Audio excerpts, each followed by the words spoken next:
Cela fait exactement 4 ans que j'investis en crypto-monnaie.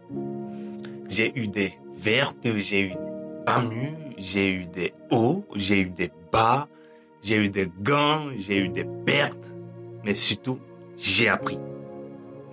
Aujourd'hui, je ne veux pas vous donner des conseils classiques du genre acheter bas, vendre haut, investir uniquement ce que vous pouvez vous permettre de perdre. Non.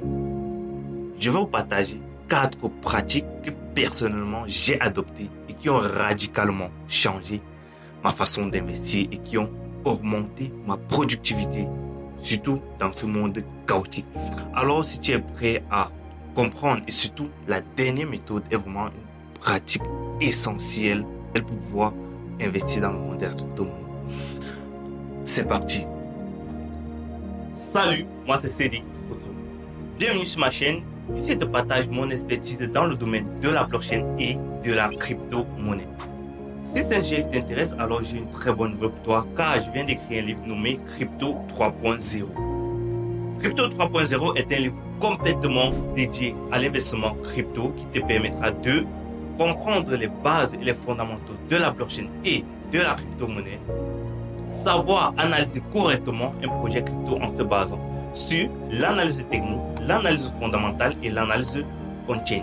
Vous y trouverez aussi des stratégies d'investissement crypto qui marchent et qui ont été prouvées dans le temps.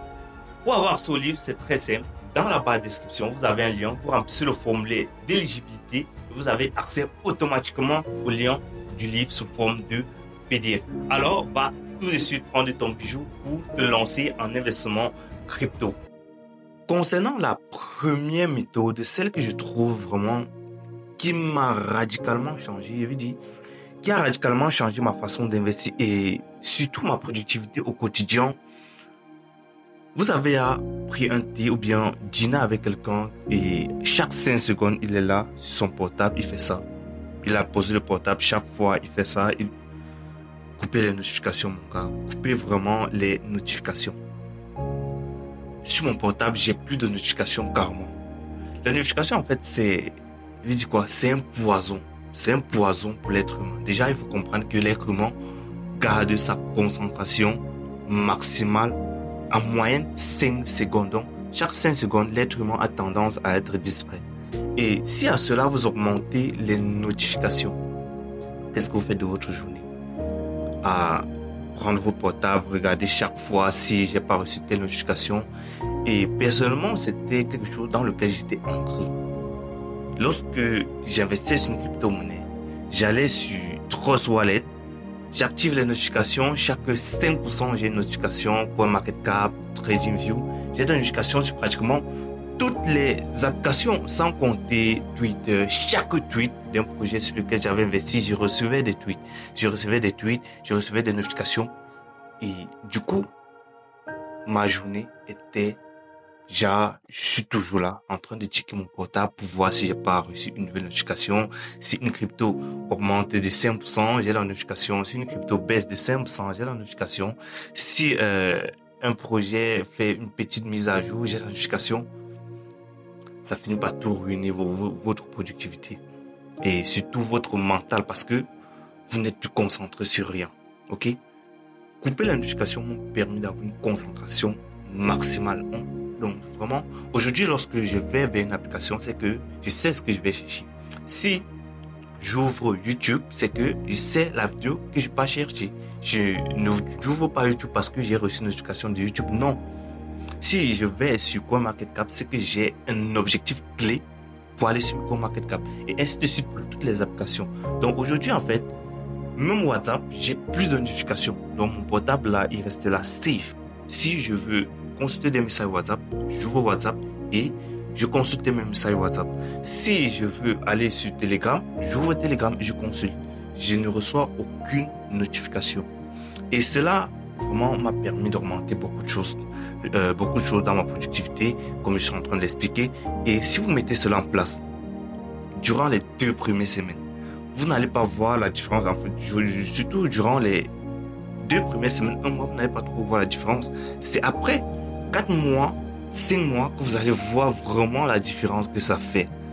Le bien que ça fait d'ouvrir une application juste parce que vous savez ce que vous partez chercher. Et ça ouvre une paix d'esprit vraiment inimaginable. Donc, c'est le premier conseil que je vais vous donner. Mettez cela en pratique. Coupez toutes vos notifications. Surtout les notifications liées aux crypto-monnaies. Coupez tout. Coupez tout. Donc, le deuxième point que j'ai écrit, c'est vraiment quelque chose aussi d'essentiel et qu'il faut vraiment prendre en compte. Surtout dans les périodes chaotiques comme ce qu'on est en train de vivre là actuellement. Et ce qui est sûr, à l'heure que tu regardes cette vidéo, sûrement on sera peut-être encore en train de vivre une catastrophe sur le marché des cryptos. Je ne le souhaite pas. Mais ce qu'il faut comprendre, c'est que le marché des crypto-monnaies, c'est en fait 95% où le marché ne fait rien, où le marché baisse, et 5% de fun. Donc, les périodes, vous allez voir, on va accumuler peut-être 8 mois, avoir 2 mois de montée et après rechuter. Donc, regardez rarement votre portefeuille, surtout en période de baisse. Ça paraît fou, mais c'est un poison aussi. Je vais dire ça comment, c'est un poison parce que chaque fois que vous avez investi, on prend un exemple, on a un mec qui lui, il a ramassé ses économies, il a travaillé dur, il est allé, il a fait le chantier, il a géré quelques petits business et il a pu obtenir 500 euros. Il s'est décidé alors d'investir dans la crypto-monnaie. Ok? Donc, il investit dans la crypto-monnaie, on comprend que c'est quelqu'un d'intermédiaire qui a fait ses recherches, il a fait des petites formations et il investit dans la crypto-monnaie. Et du coup, au moment où il investit, il voit le cours dans les 3 prochains jours. Il investit 500 euros, après il voit 400 euros. Waouh! Il s'est dit non, c'est rien. Je vais aller travailler. Après quelques minutes, une notification apparaît sur son portable. Le cours vient aussi encore de baisser de 5%. Chaque fois, il est là, il ouvre son portable, il voit, il veut savoir à quel moment. Donc, qu'est-ce qui reste dans son portefeuille? Il descend à 350. Il remonte à 400, il se dit voilà, tout est reparti. Il descend à 398. Vraiment, c'est un poison, ça détruit votre mental. Vraiment, arrêtez cette méthode, arrêtez cela. Et personnellement, je sais plus quand j'ai ouvert mon portefeuille. Je sais plus trop, ça fait peut-être 2 mois que j'ai pu ouvrir mon portefeuille. Donc, arrêtez, ça ne va pas vous aider. Ça va pas vous aider, mes gars. Arrêtez d'ouvrir votre portefeuille, surtout en période de baisse. Vous avez investi sur des projets solides et surtout, on va y revenir. Vous avez investi sur des projets solides. Arrêtez d'être à chaque fois en train de checker votre portefeuille, d'ouvrir. Ça va vous faire mal pour rien et ça va vous stresser. Donc, si vous arrêtez de regarder votre portefeuille, surtout en période de baisse, ça va augmenter votre productivité. Mettez ces conseils en pratique et venez me donner les résultats. On va alors passer à la troisième à la troisième méthode, ou bien à la troisième pratique, le filtre anti-bruit.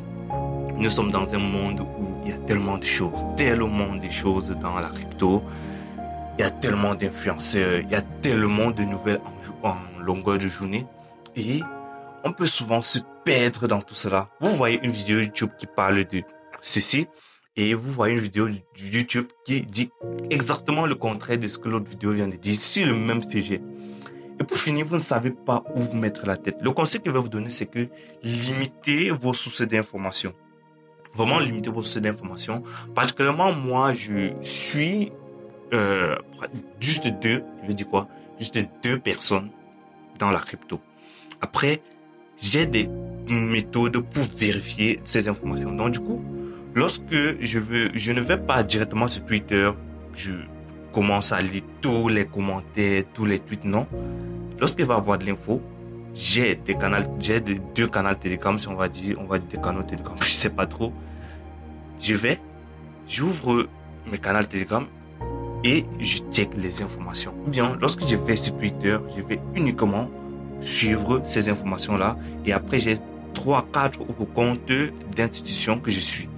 Après maintenant, sur les chaînes YouTube, j'ai juste une fois de plus deux personnes que je suis en crypto-monnaie.